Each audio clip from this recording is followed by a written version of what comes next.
Breaking news आ रही है। रूस के ताकतवर मिसाइल अटैक और ड्रोन हमलों से परेशान होकर यूक्रेन ने एक बार फिर अमेरिका से मदद मांगी है। यूक्रेन ने उससे एयर डिफेंस सिस्टम मांगा है ताकि वो रूस का मुकाबला कर सके।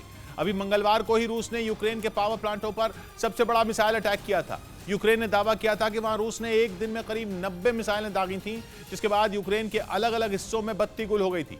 यूक्रेन इससे पहले इजराइल से भी उसका एयर डिफेंस सिस्टम आयरन डोम मांग चुका है और उसने एक बार फिर अमेरिका के आगे झोली फैला दी है। लेकिन जेलेंस्की को अमेरिका का कोई आम एयर डिफेंस सिस्टम नहीं चलेगा, बल्कि उनकी नजर खासतौर पर अमेरिका के पेट्रियट मिसाइल डिफेंस सिस्टम पर है। यूक्रेन ने अमेरिका को अपनी जरूरत के हथियारों की जो लिस्ट सौंपी है, उसमें पेट्रियट सिस्टम का नाम टॉप पर है, क्योंकि यूक्रेन को उम्मीद है कि पेट्रियट सिस्टम उसे मिलते ही वो रूस को अपने यहां से दुम दबाकर भागने को मजबूर कर देगा।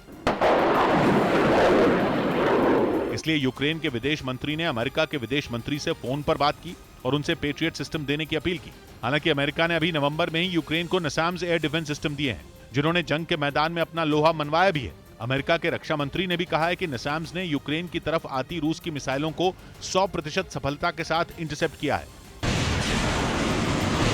खुद यूक्रेन भी नसाम्स की दाद दे चुका है, लेकिन सिर्फ नसाम से उसका जी नहीं भर रहा।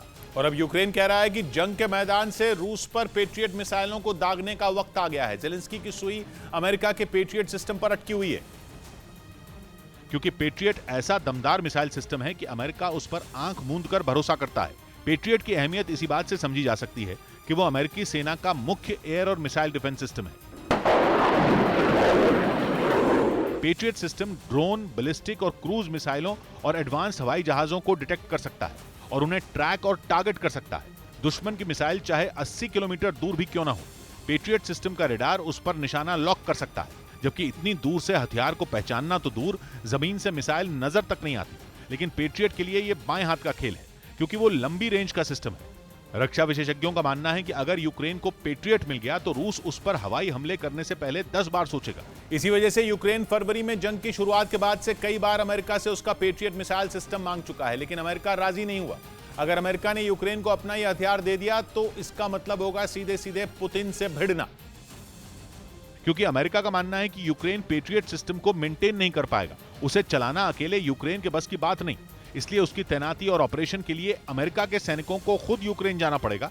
और अगर अमेरिका के एक भी सैनिक ने यूक्रेन की जमीन पर कदम रखा तो पूरी दुनिया पुतिन का वो रौद्र रूप देखेगी कि तबाही के रिकॉर्ड टूट जाएंगे। फिर अमेरिका के पास बहुत सारे पेट्रियट सिस्टम मौजूद भी नहीं है। यूरोप, पश्चिम एशिया और प्रशांत महासागर के इलाके में अमेरिका ने अपने कई साथी देशों को पेट्रियट सिस्टम दिया हुआ है। इसलिए इसकी उम्मीद कम है कि अमेरिका पेट्रियट सिस्टम यूक्रेन को देगा। यह बात रूस भी अच्छी तरह जानता है, इसलिए वो धड़ल्ले से अपनी हवाई ताकत बढ़ाने में लगा है। और रूस की वायुसेना को सुखोई 34 बॉम्बर का नया बैच डिलीवर हो चुका है, यानी यूक्रेन पर अब बमों का पहाड़ टूटने वाला है, जिसकी वजह से उसकी सांसें अटकी हैं। Su-34 बॉम्बर कई तरह के रॉकेटों और बमों से लैस है। उसकी एक मिसाइल 250 किलोमीटर की दूर से एक मीडियम साइज के जहाज को समंदर में डुबो सकती है।